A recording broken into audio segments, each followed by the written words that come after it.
This is AJ. What I have in the bag here is Comfrey root. And I ordered this from renewedhomestead.com. And so if you need Comfrey, I'll put a link. I'm still new to YouTube, so somewhere I'll try to put a link up here for maybe where I got this stuff. But if you've never planted Comfrey, this is what it looks like after it's been established for a while. And I talked about it in some of my other videos. There's a ton of research on what Comfrey is and what it does. So you can kind of look around and see that. But basically, in a nutshell, it's what's called the dynamic accumulator. It pulls up all of this nutrients from the soil and kind of puts it in the leaves and the stems. And it just keeps producing, it keeps producing. It'll get about this big and flower out purple. So it brings in pollinators. But throughout the season, you can use it as a fertilizer. So I rip off a bunch of these leaves and put it in a bucket of water and let it sit there for about 5 days. It smells just like cow manure. And the properties that are in it is just like cow manure. So you can use that throughout the season as a fertilizer, or you can do what they call chop and drop and just kind of pick it up and lay it at the base of your plants, and it'll decompose down there and feed your plants as well. So I'm gonna open up the bag here, and what we're gonna do is just see, oh, it's a nice little card. I'll read this in a little bit. I wasn't expecting that. I appreciate that, Ben and Denise. But it just comes packaged up like this. And really all it is, it's just root cuttings, 1 to 2 inches, usually about 2 inches or so. So this is a piece of the root of the Comfrey. So underground, you can imagine this is kind of running around. So the instructions they provided essentially say, put it down about 2 inches below the soil, about 3 feet apart, and then just cover up with some type of mulch or something and water it in and keep it wet until it establishes. I'll tell you in San Antonio, so I planted it, you can see where I planted it here, and there's some sweet spots. So for me, it seems to be partial sun is the sweet spot, because I had planted some over by my orange tree and it just got killed by the heat. So I'm gonna keep it in partial sun, and I'm gonna kind of spread it around a few different spots here, and try to keep it close to where I already have plants. So I'm gonna go over here on the other side of my fig tree, and I'm gonna start one right here. And it can be really close to your plant. It doesn't really have to be that far away. And I know this fig tree, it's gonna kind of shade this out a little bit. So I'm gonna dig down, just like they said, about 2 inches or so. I have some pretty good soil there.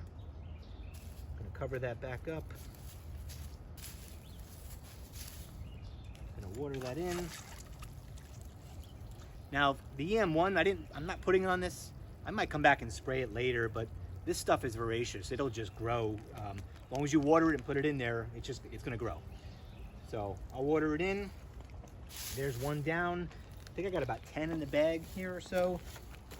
So I'm gonna come over here. I'm gonna do another one. So I got one there. This is about 3 feet. If you see a coral snake come out, let me know. So I'm gonna put one right about here. Again, as I'm digging this out, you probably can't see it there, but there's just worms everywhere. So I'm gonna push this in there, water that in. The good news is the soil is pretty moist already. I'm gonna put that in there, grab a little more soil from here, cover that up, pull out a little grass while I'm here, and I'm on to the next one. I'm going to come over here, kind of right behind the pomegranate here, put another one.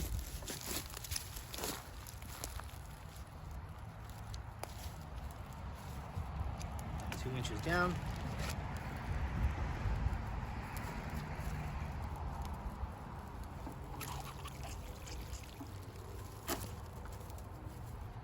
The worms are going back in.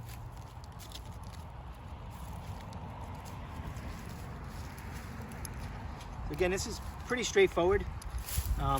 Ideally, you're gonna put it near the plants that need fertilizer. That way you can just grab it from right where it is and just drop it. In this case, I can pull it from right here and drop it straight down there. And I'm gonna continue following the trend. This is another Comfrey. I harvested quite a bit last year from there.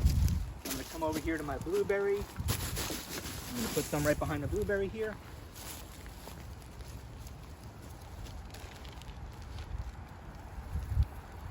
Nice good one.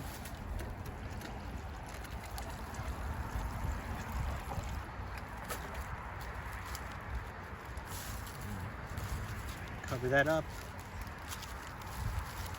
You might be able to notice here in my blueberries, I made a lot of biochar last year, so I put a lot of it around the blueberries here. Plus I like to use like a pine bark mulch, helps with the acidity for the blueberries. So that's good there. One thing I didn't note, and one thing that you'll see in the instructions is Comfrey likes to grow. Once it's established, it's going to stay there for a while. It doesn't necessarily spread out, but it's hard to get rid of once you put it in the ground. So make sure you put it somewhere where you want to keep it for a while. I think I'll put one more over here, maybe right next to this blueberry. Again, worms everywhere. This is awesome.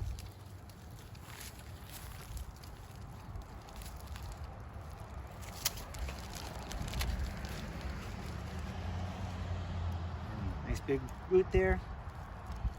Throw that down. And that's it. So I'm gonna look around the yard and find a few more places to put it, but I think you get the point. Super easy to plant, very good nutrition-wise for your plants. So if you have it everywhere, wherever you're doing fertilizing, the better off you are. You just pick it up, drop it. They call it chop and drop. I'm gonna chop it, drop it somewhere, or ferment it in the buckets, and I'll make some videos on that in the future. But really, really tremendous stuff. If you're in the San Antonio area, you've never seen this stuff, you want to check it out, just let me know. If you're in my neighborhood, maybe you can stop by and take a look at it. Anyway, that's about it. Appreciate it. Thanks for watching.